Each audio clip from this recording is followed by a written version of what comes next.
Okay, guys, so I want to get into what has become known as the 4 phases of exercise addiction, where we really can see sort of what differentiates people who are doing exercise recreationally for the benefit of their health and their lives.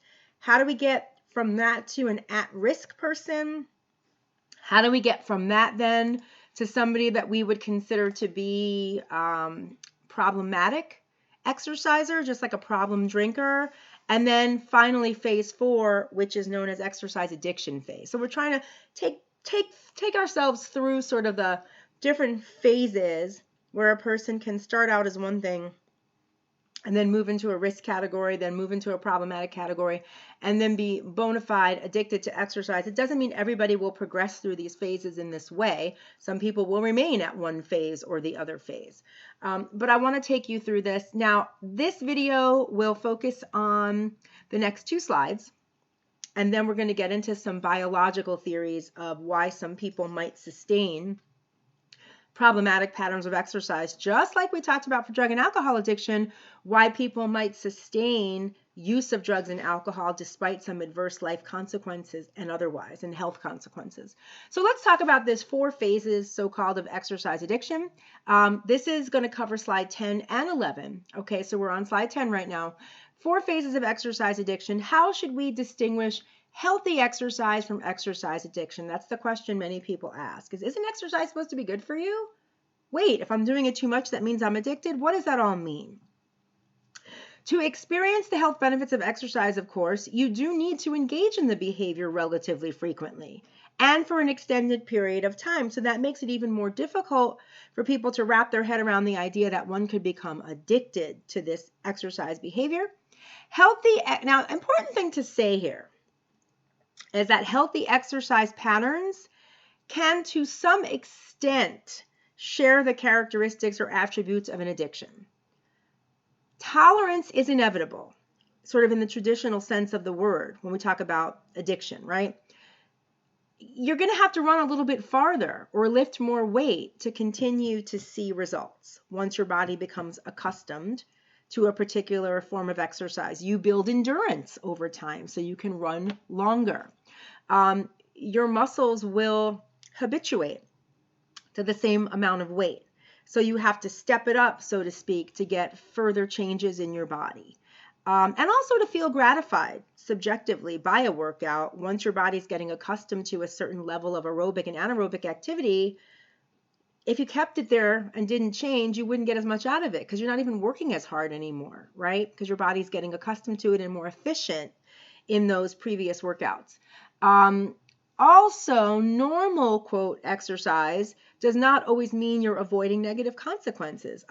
For example, I've been committed to exercise regularly since I was about 16 years old, 17 years old. And inevitably, even though I'm not an excessive exerciser, I have gotten physical injuries as a result. I've pulled a muscle. Oh, I'm doing a shoulder extension and I pull a muscle, or I'm doing upright rows and I pinch a nerve in the back of my, or back, or, inevitably these things do happen, or you twist an ankle. Sometimes you do take time away from doing something else, an important activity or something, because you really want to get that workout in. So we really do need to have a better way of distinguishing between what's considered a problematic or addictive pattern of exercise and an appropriate recreational form of exercise that's good for our health, because sometimes these lines are blurred, right?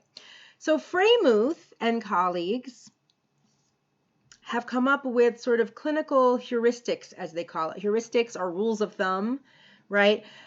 Clinical heuristics for trying to distinguish different phases from recreational to being at risk for problematic or addictive exercise behavior, to problematic forms of exercise behavior, to full-blown addictive exercise behavior. And they use these different phases and the characteristics of those phases to try to differentiate between healthful recreational exercise and eventual what could become exercise addiction. And the idea is that this could help clinicians seeing patients to decide, when is a normal behavior becoming an addiction?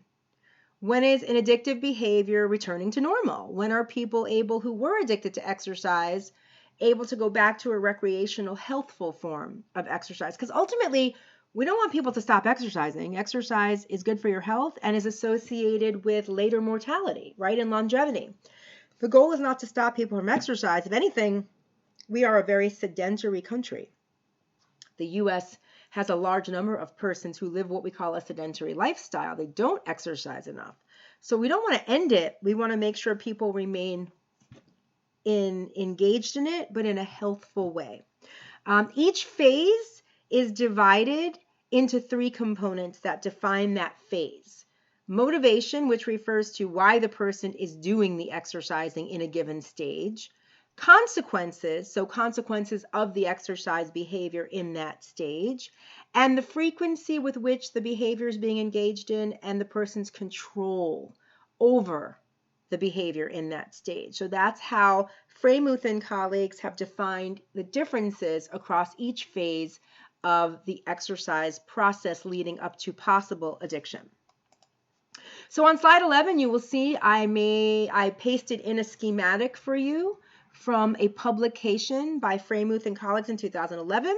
Phase 1 is the recreational exercise phase. Phase 2 is the at-risk exercise phase.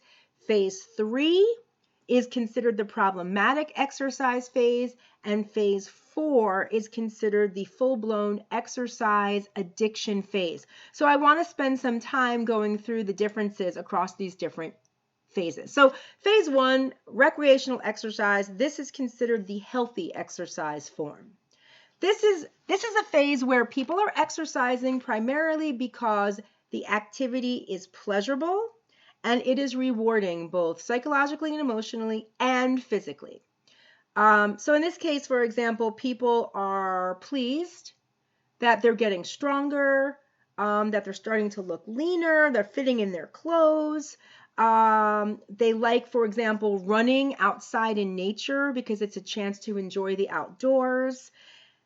The important thing about recreational forms of exercise is that the exercise adds to a person's quality of life, whereas problematic and addictive forms of exercise detract ultimately from the person's quality of life. The other thing is that during the phase of exercise that Freymuth and colleagues referred to as recreational and healthful, the exercise is motivated by achieving health and fitness, becoming a healthier, more fit person.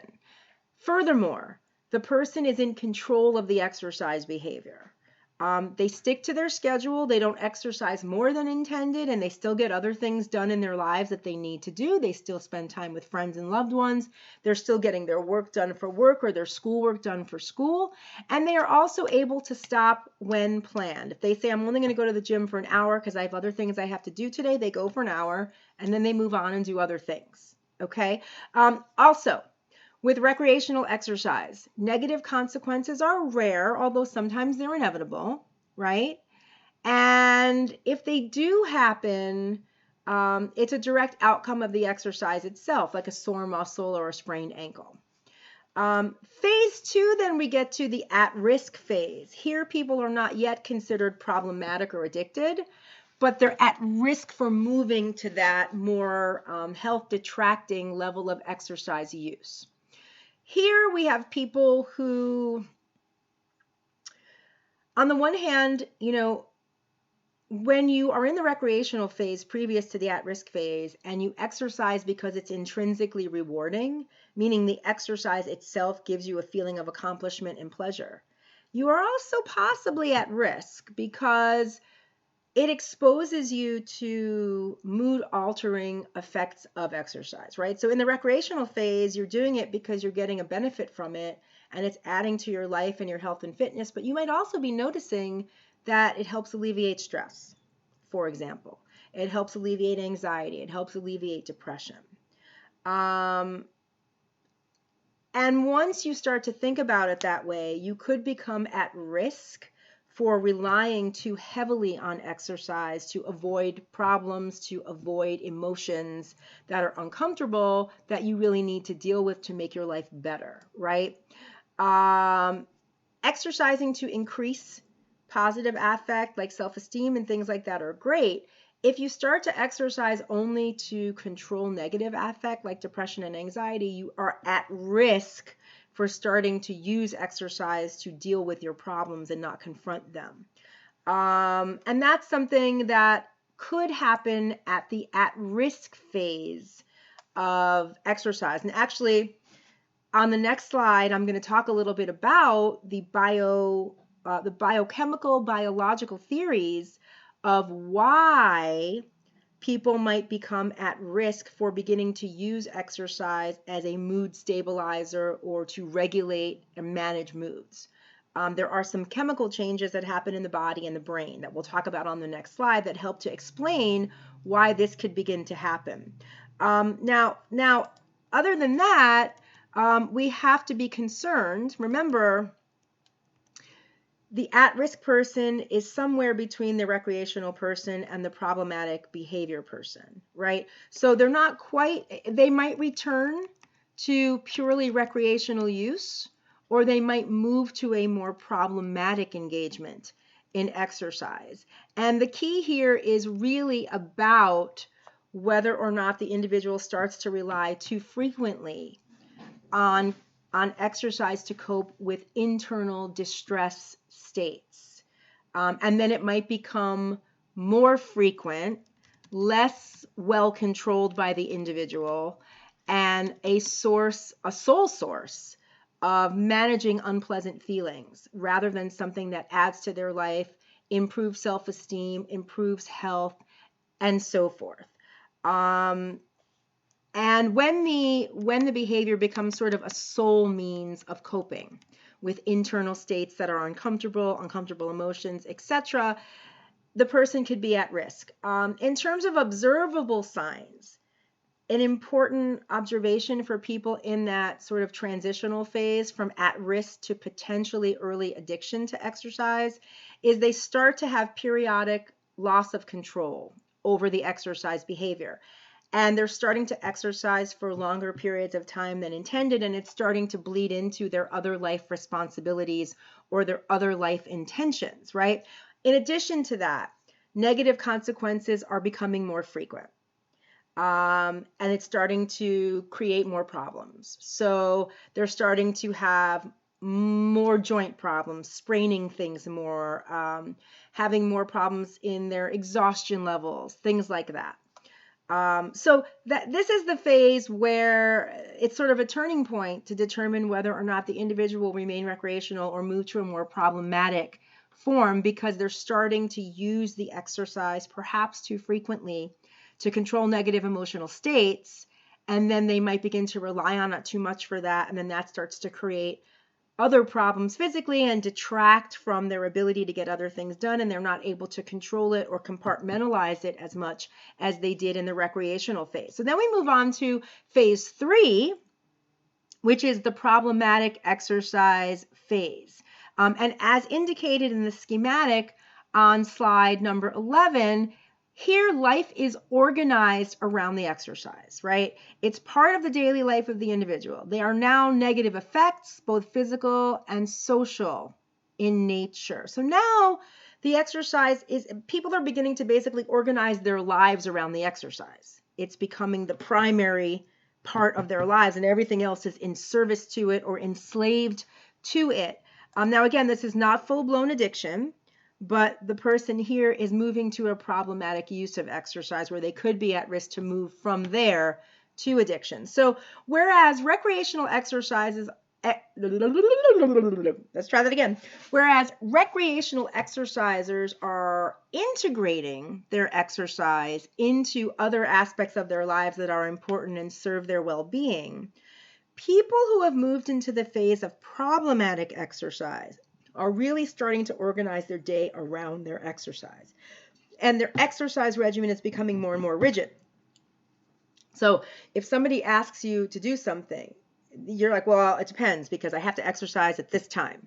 And I don't know if I'm going to have time to see you because I have to exercise at this time. Another distinguishing feature of exercise problem at the problematic phase is the nature of the negative consequences. So where previously Adverse effects arose directly from the physical exercise behavior. At the problematic level, Freymuth and colleagues argued what they called secondary negative consequences become more predominant. And this includes your own or other people's responses to the problems your exercise behavior is causing. For example, if you have a significant other who says, I never see you because it seems you'd rather exercise than ever see me and make time for me.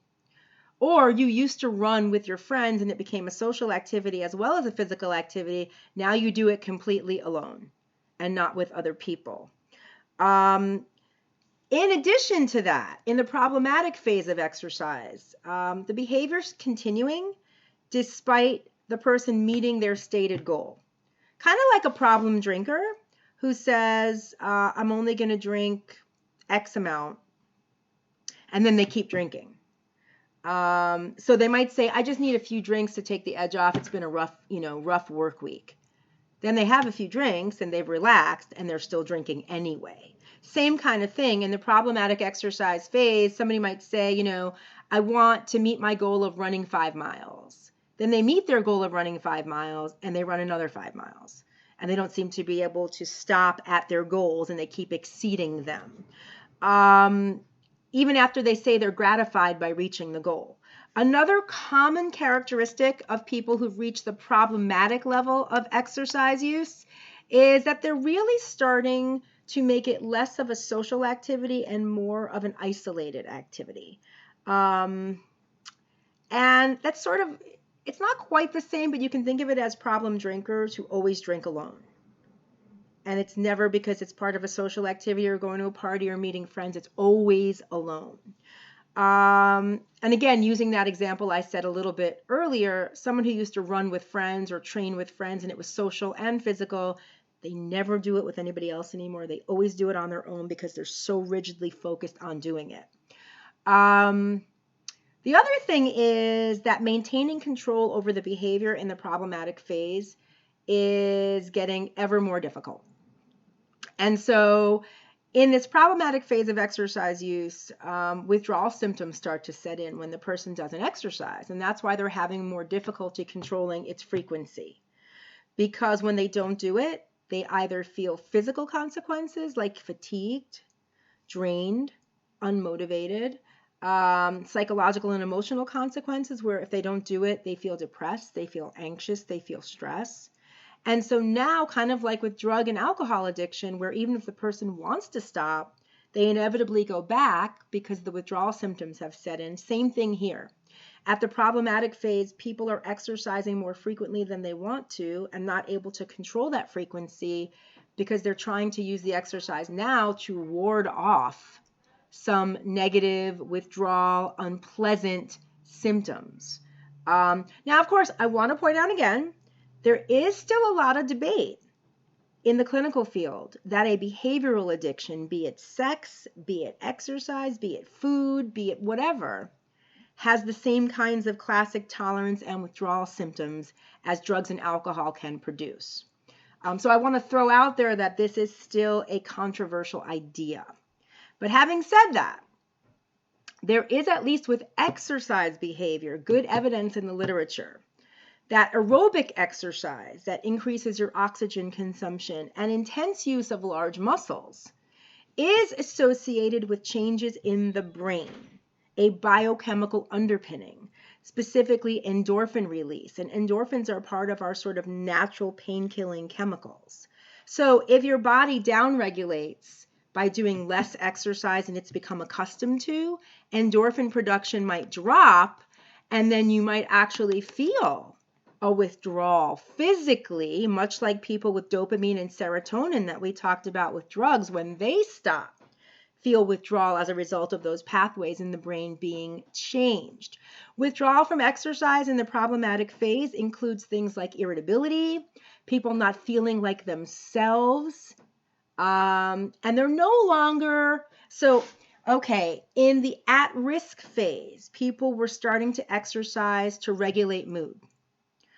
In the problematic phase, it's more than that. They're not just using exercise to regulate mood state. They're also doing it to ward off, avoid withdrawal, which sounds a lot like what alcohol and drug addicted folks wind up doing. Also, at the problematic level, there are signs the behavior is just becoming, that's not a word. There are signs that the behavior, I really can't talk today. Let's take a moment to stop. Boodaloo, boodaloo, boodaloo, boodaloo. There are signs that the behavior is becoming indiscriminate. In other words, think about alcohol and drug use. It applies here too. For alcohol, alcohol is the important thing. And it doesn't matter if it's wine, bourbon, beer, whatever. They might prefer one form of alcohol, but they'll take whatever they can get.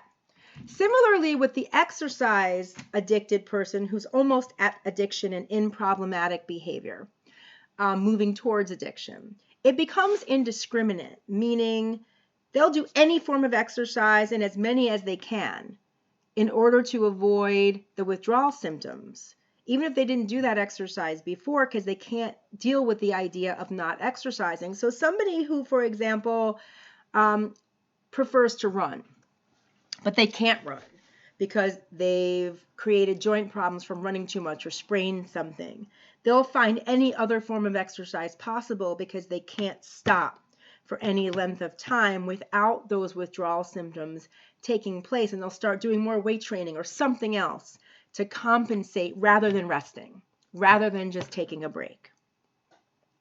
Finally, we get to phase 4, which is the exercise addiction phase. Now here, the frequency and intensity of exercise continues until exercise becomes literally your main focus.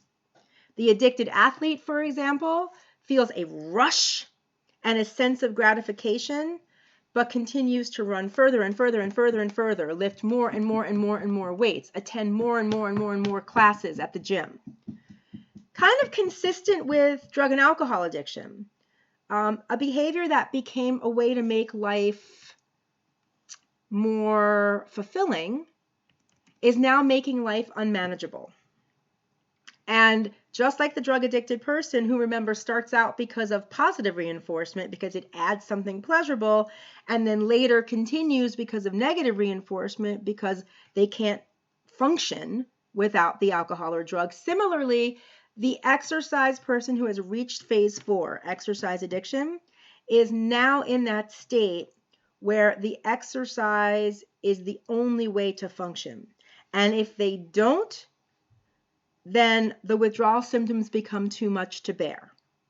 And there will be in this phase not only direct and secondary negative consequences, but also what researchers refer to as tertiary negative consequences of this exercise pattern, right? So direct was as a result of running too much, for example, you sprain your ankle, or as a result of pushing weight too much, you pull something in your muscle. Secondary was other things in your life are being impacted by the exercise behavior, like you're not seeing your significant other as much, or you're doing it alone and not with friends. Tertiary involves negative consequences in the form of daily functioning and an inability to meet your role obligations. So, for example, you might become clinically depressed as a result of the excessive exercise behavior, which then caused you to lose your relationship because your boyfriend, girlfriend, whoever assumes you'd rather exercise than be with them, your friends you never see, and now you develop a depressive disorder as a result of those things.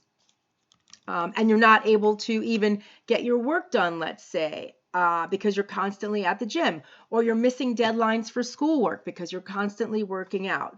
That is the level of tertiary consequence that we're talking about here. So exercise by the 4th phase has literally become your life. You have consequences that are negative in all domains, physical, psychological, and could even become clinically depressed as a result. So that is a lot of information to take in. I am going to stop there and meet you on the next slide. We're going to talk about some of the biological theories of why people might become more embroiled in exercise than they originally began with. I will see you there.